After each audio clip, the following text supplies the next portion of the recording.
Start பண்ணிக்கலாமா? இருங்க இருங்க நிமிஷம். படி ஸ்டார்ட் பண்ணிக்கலாம். ஓகே, வணக்கம். நான் டாக்டர் பாஸ்கரன் பேசுகிறேன். பல் பராமரிக்கிறது பற்றி பேசணுன்னா குழந்தைங்கள்லேருந்து ஆரம்பிக்கணும். ஸோ ஒரு உதாரணத்துக்கு ஒரு 3 வயசு டு 4 வயசுலேருந்தே வருஷத்துக்கு ஒரு தடவை ஒரு டென்டல் செக்கப் நீங்கள் வரணும். ஸோ வந்தால் தான் வந்து பல்லில் வரக்கூடிய பாதிப்பெல்லாம் என்னங்கிறது தெரிஞ்சுக்கலாம். ஒன்று பல் விழுக வேண்டிய வயசில் விழுகுதா, இல்லை வர வேண்டிய நிரந்தரமான பல் வந்து கரெக்டான வயசில் வருதா அப்படிங்கிறத செக் பண்ணிக்கணும்.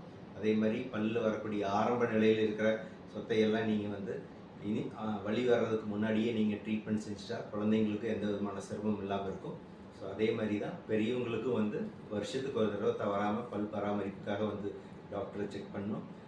ப்ரஷிங் பண்ணுறது தினம் காலையில் ஒரு தடவை, நைட் ஒரு தடவை 2 நேரம் பண்ணால் ஸோ பல்லில் வரக்கூடிய பாதிப்பு எல்லாமே வந்து குறைவாக இருக்கும். ஸோ இதுதான் வந்து முறையாக நீங்கள் பல்லை பராமரிக்கிறதுக்கு எடுக்கக்கூடிய முயற்சி. அதனால் உங்களுக்கும் பல்லில் வரக்கூடிய பாதிப்பு ரொம்ப குறைவாக இருக்கும். சரியான முறையில் பல் பராமரிக்கலை அப்படின்னா ஸோ பல்லில் ஏற்படக்கூடிய சொத்தையினால் பெரிய பாதிப்பு வர்றதுக்கு வாய்ப்பு இருக்குது. ஸோ அதே பல்லை நீங்கள் என்ன தான் பல்லை எடுத்துகிட்டு வேறு செயற்கை முறையில் பல் வச்சிங்கனாலும் சொந்தமாக இருக்கிற நிரந்தரமான பல் மாதிரி வரவே வராது. ஸோ அதனால் எப்பவுமே நீங்கள் நிரந்தரமான பல்லை பாதுகாக்கிறதுக்கு என்ன வழிமுறையோ அதை வந்து டாக்டர்கிட்ட அப்பப்போ ஆலோசனை வாங்கி நீங்கள் அதை வந்து நல்ல முறையில் பாதுகாத்துக்கணும் அப்படிங்கிறது.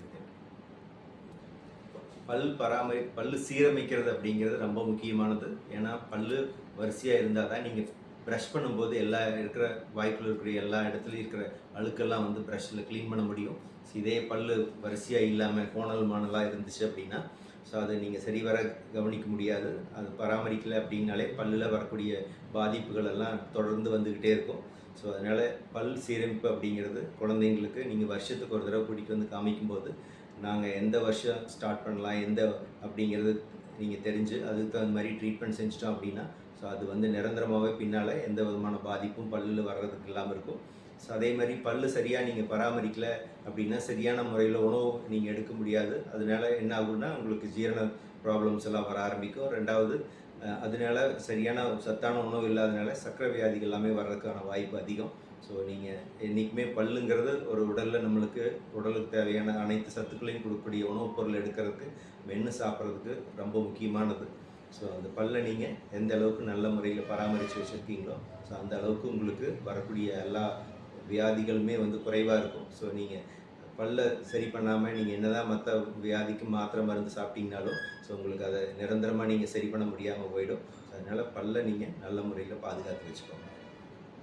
இது வந்து நான் டாக்டர் பாஸ்கரன். என்னுடைய கிளினிக் நேம் எம்பிஎஸ் பல் மருத்துவமனை, ஈரோட்டில் சவிதா ஹாஸ்பிட்டல் பக்கத்தில் இருக்குது. ஸோ இது உங்களுக்கு என்ன விதமான பல்லில் இருக்கிற அனைத்து வியாதிகளுக்குமே நீங்கள் ஆலோசனை எப்போ வேணாலும் வந்து தெரிஞ்சுக்கலாம். ஸோ அதுக்கான எல்லா விதமான கருவிகளும் எங்கள் ஹாஸ்பிட்டலில் இருக்குது. ஸோ எல்லாமே சிறந்த முறையில் இதுக்காக ஸ்பெஷலிஸ்ட் டாக்டரும் எங்கள் கிளினிக் வராங்க. ஸோ அதை எல்லாமே நீங்கள் வந்து பயன்படுத்தி உங்களுடைய பல்லு நல்ல முறையில் பராமரித்து வச்சுக்கோங்க.